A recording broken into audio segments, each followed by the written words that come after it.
दोस्तों, हमारी इस वीडियो को लाइक और सब्सक्राइब जरूर कीजिएगा और वीडियो को पूरा एंड तक जरूर देखिएगा। तो चलो गाइस, मैं आज की वीडियो शुरू करती हूँ। एक गुरु का एक शिष्य एक रास्ते से होता हुआ वापस अपने आश्रम की ओर जा रहा था। रास्ते में उसे शमशान घाट दिखाई दिया, जहाँ पर कुछ लोग रो रहे थे। यह देखकर वो शिष्य भी शमशान की ओर चला गया। वहाँ जाकर उसने देखा कि एक बहुत ही सुंदर युवती का अंतिम संस्कार किया जा रहा था और वहाँ पर उपस्थित सभी लोग केवल एक ही बात कर रहे थे कि ये नगर की बहुत ही सुंदर युवती थी।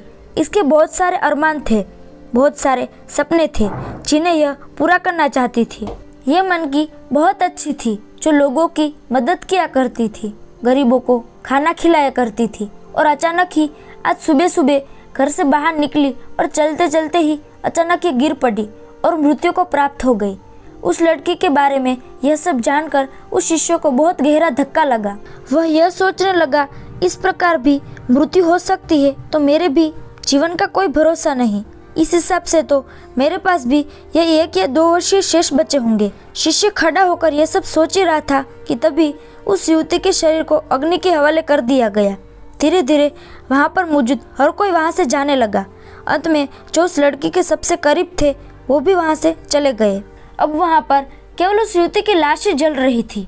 धीरे धीरे उसका शरीर पूरी तरह से जल चुका था और अब अंत में केवल हड्डियों का कुछ ढांचा ही बचा हुआ था। वो शिष्य वहाँ पर बैठे ये सब कुछ ध्यानपूर्वक देख रहा था और अब काफी समय बीत चुका था, लेकिन उस शिष्य को वापस आश्रम जाने का कोई होश नहीं था। उसे यह तक भी नहीं पता था कि समय क्या हो रहा है।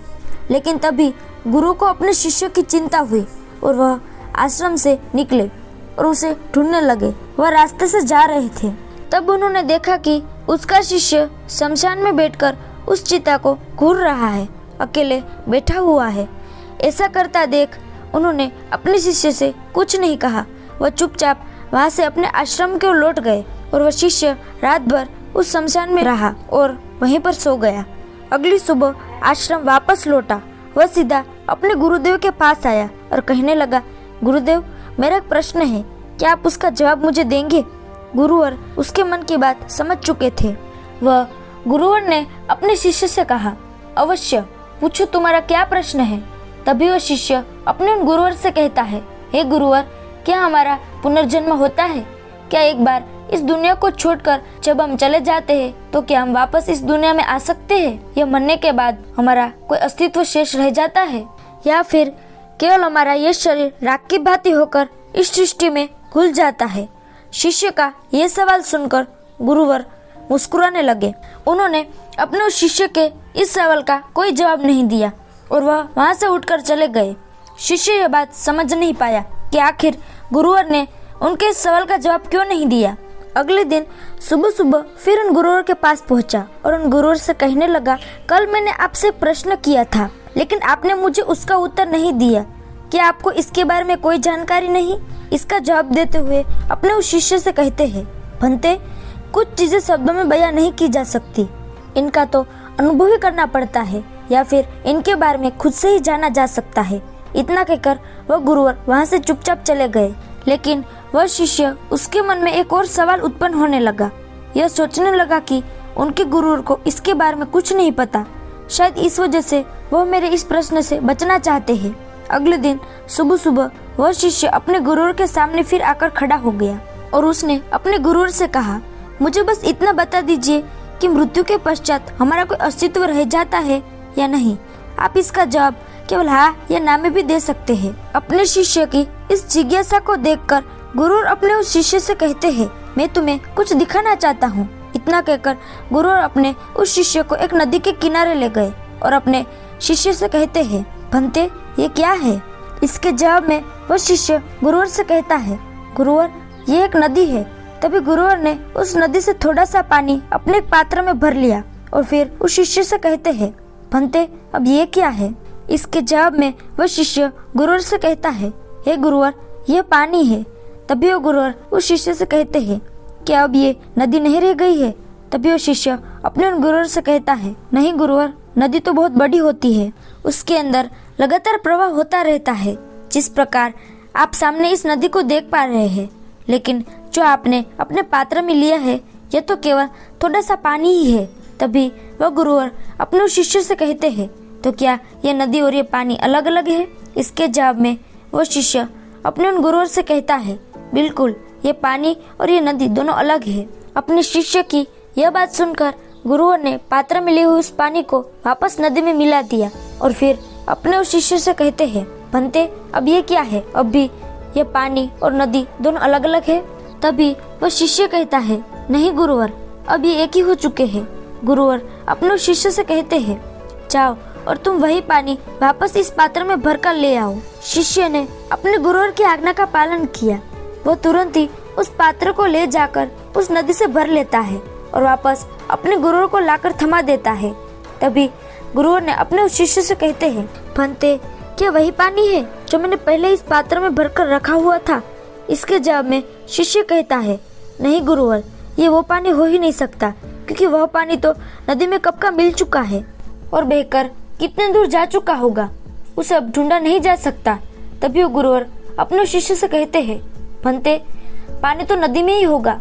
तभी वो शिष्य अपने गुरुवर से कहता है, नहीं गुरुवर, वो पानी कब का बह चुका होगा, क्योंकि इस नदी में लगातार पानी का प्रवाह बह रहा है। आगे वो शिष्य अपने उन गुरुवर से कहता है, हे गुरुवर, आखिर आप मुझे क्या समझाना चाहते हैं? आगे वो गुरुवर अपने उन शिष्य से कहते हैं, भंते, मैं तो तुम्हें केवल इतना समझाने का प्रयास कर रहा हूँ कि वास्तव में हम कभी नहीं मरते, ना हम जन्म लेते हैं और ना ही हमारी कभी मृत्यु होती है। और ये ठीक उसी प्रकार है जैसे हमने उस नदी से पानी लिया और वापस उसी पानी को हमने नदी में मिला दिया।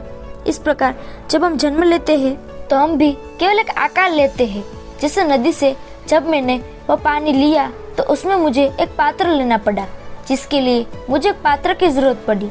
ठीक उसी प्रकार जब भी हम नदी के उस पानी को आकार देना चाहिए तो हमें किसी न किसी पात्र की आवश्यकता पड़ेगी, फिर चाहे वो हमारे दोनों हाथ ही क्यों ना हो जिसमें पानी रखा जा सके। ठीक उसी प्रकार हमारा शरीर भी एक पात्र ही है। तभी वह शिष्य अपने गुरुवर से कहता है, तो इसका अर्थ क्या हुआ कि हमारा शरीर केवल एक पात्र है और जो पानी हमने उस नदी में फेंका वो हमारी आत्मा?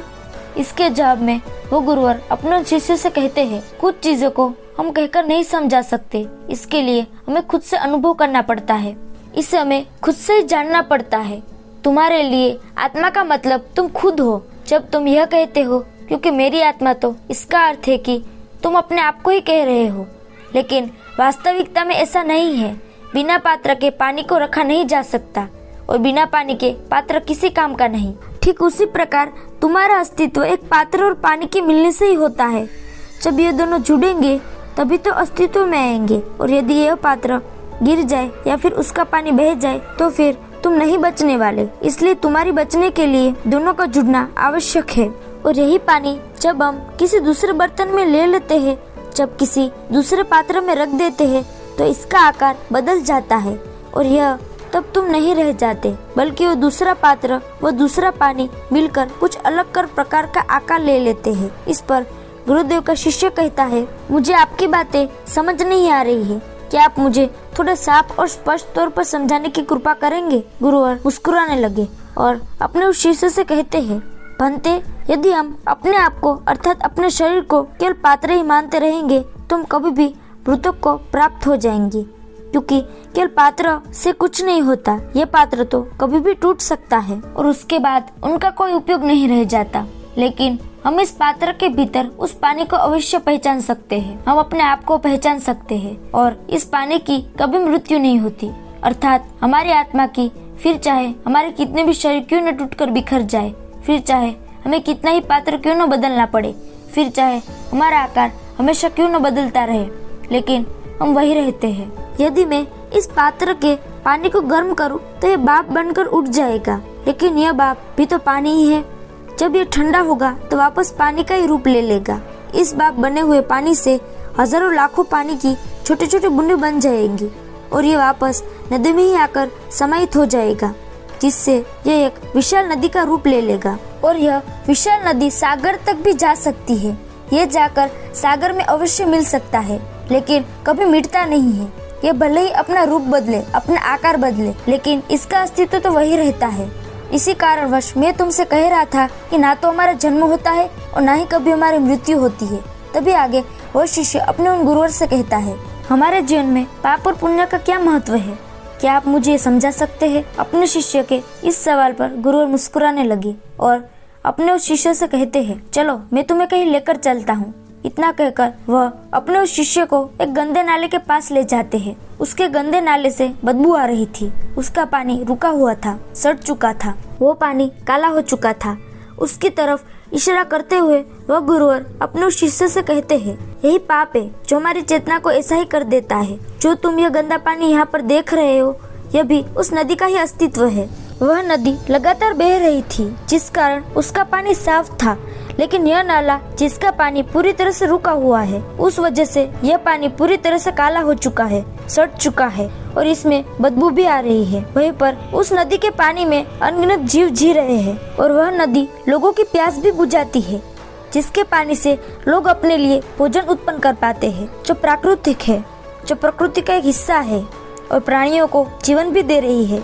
यह पुण्य है जो हमारी चेतनाओं को कुछ इस प्रकार कर देती है, क्योंकि हम चारों ओर समग्र हो जाते हैं और सबके काम आते जब हम लोगों के लिए जीना सीख जाते हैं, जब हम निस्वार्थ भाव से लोगों की मदद करते हैं, उसे पुण्य कहा जाता है। आगे वो शिष्य अपने उन गुरुवर से कहता है, हे गुरुवर, क्या आप मुझे बता सकते हैं कि मेरी मृत्यु कब होगी?